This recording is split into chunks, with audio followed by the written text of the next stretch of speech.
So what is going on YouTube? Looks like it's day one of Tory Lanez and Meg Thee Stallion trial, and Kelsey as well.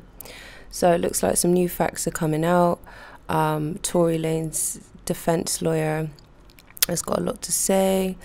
I'm just kind of touching on certain bits of evidence that we haven't heard. Here is the video.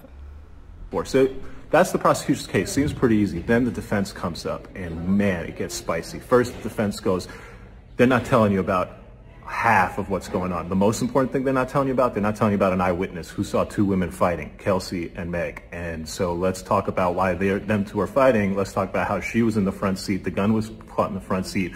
Let's talk about how she might have gunpowder. She does have gunpowder. Let's talk about how this has nothing to do with the fight between Tory and Meg and everything to do with the fight between Meg and Kelsey. And then the defense starts dropping the bombs.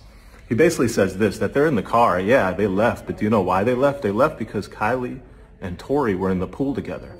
And Kelsey and Meg both felt some type of way about that, to the point that Meg felt really some type of way about that. And she was really trying to go, to the point that eventually, because of how Meg is acting, this is according to the defense, Kylie Jenner goes to Meg Thee Stallion and says, it's time for you to leave. They all leave.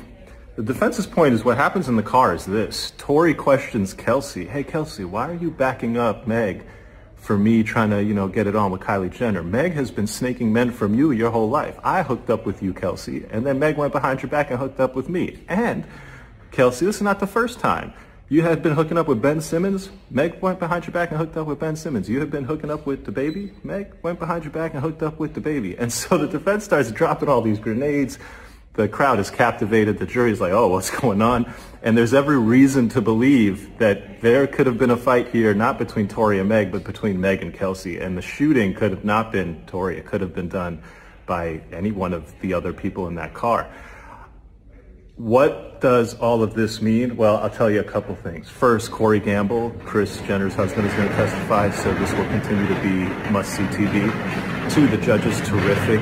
I expect a very fair trial. The lawyers on the defense side are terrific. I don't know what the government lawyer was doing, giving an opening presentation that made it seem like the most open and shut case ever, when in fact there are huge questions, including an eyewitness who saw two women fighting, suggesting that you have to explain that theory to the jury, and you didn't. So I don't love the prosecution's opening in that regard. Stay tuned. We'll have the full coverage here. It's up and it's stuck in the Tory Lanez trial. So that's the prosecution's case.